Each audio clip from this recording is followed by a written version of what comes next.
Welcome to the Make and Design Podcast. I'm your host, Carina Gardner.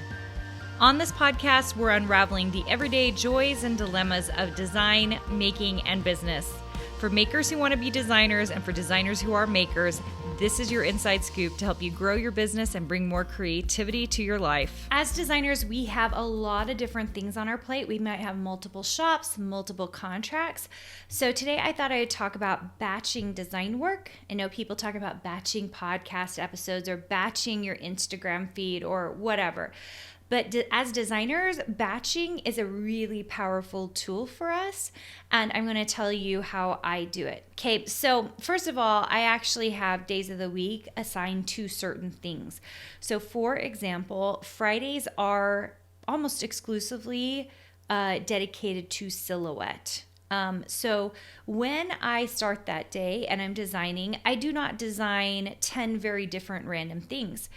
If I am designing that day, for example, favor bags, I will design a single favor bag, and then the second design will be a variation of that first favor bag. The third one will be a variation of the second favor bag, and so on until I have 10. So I want you to think about not jumping around all over the place to create your design work. But instead, if you are, I was in a mentor meeting a few months ago, and the member had made a wreath and had put a quote in the middle. I said, awesome. Now the second design should be a wreath, the same wreath, make a variation to it, change a leaf, add a flower, something, and then change the quote.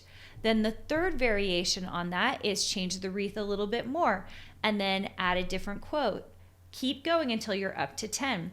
This is really powerful for designers because it actually takes a ton of brain work and creativity to completely switch gears.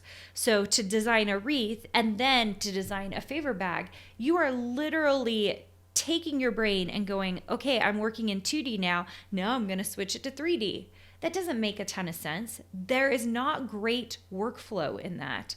And if you've been doing this in your design work, I want you to stop right now.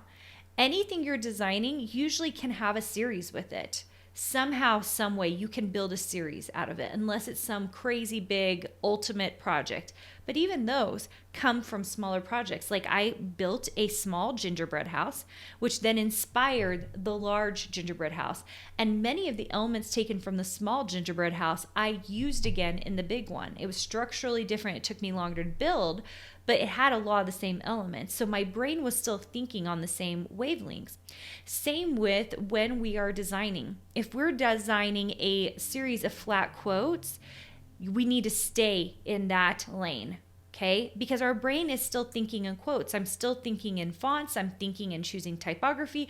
I'm changing the hierarchy. My brain is going through that loop of design work and staying there. So that is my huge tip for the day. This is a short episode, but it's because you guys, I've made the point, batch your design work. Literally do what I'm telling you to do, like model what I currently do, because it will make you like really build great flow. Now, it doesn't mean you have to release all of those weeks, okay? There was a time period where I was about 3 months ahead on all my design work. Like I wasn't gonna just release 200 designs all at one go, right? Like I ended up splitting them all up and saying, okay, I'm gonna release these 10 this week, these 10 this week, these 10 this week.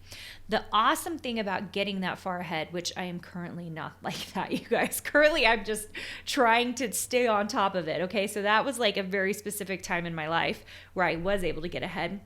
But because I was so ahead, what I would do is I would batch things. So I do like the 10 favor boxes, and then I would do 10 quotes, and then I would do 10 mermaid items, and then I would do 10. Anyway, so I had all these different things. And instead of releasing 10 mermaid items in a week, I would mix them up, because they almost all had tutorials to them, and I wanted people to be hitting my YouTube channel, my blog as well, to go watch all these tutorials.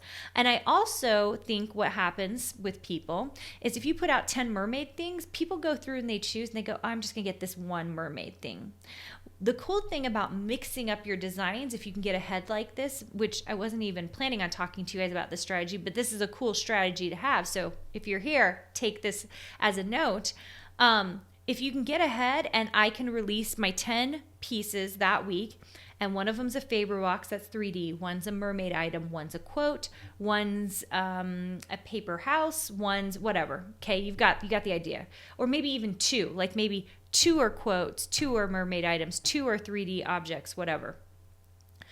Suddenly, people have less to choose from that week when you release, and they'll be like, you know what, I think I am going to have that mermaid thing, and I think I'm going to take that house. And so then the second week when you come out with new stuff, they'll be like, oh, I like that mermaid thing even better than the previous one, and I'm going to buy that one too, because the first one was so good. Which, by the way, you got to make sure your files are actually good, okay? Good for the customer, because they'll keep coming back and buying more files from you, okay? So there is a strategy in that if you can get enough ahead. Now, if you're a beginning designer, do not try to do the strategy. It's better just to make and release, okay? So make and release, but do it in such a way that you can create flow and batch all of these things for yourself, okay? Hopefully this helps you guys. Thanks so much for joining me today. By the way, if you have not left me a review on this podcast, please do. That really helps me. It makes it so that I'm able to keep producing this content for you. You guys this is like the one place you get like a real inside scoop, real everyday design stuff that's happening in my life. And I find very often designers do not share that kind of thing. They're not sharing how they're producing. They're not sharing the strategies they're using. And I want you to know them because I want you to be a successful designer. I want you to move forward with grace and knowledge that everything you learn will make you a better, more successful, money-making designer. So if you could leave me a podcast review, that would help me so much. Thank you so much for joining me today, and I hope to see you soon. Hey, did you know that you can visit me at makeanddesign.com to learn more about this podcast and join my VIP group for weekly freebies? I can't wait to see you there.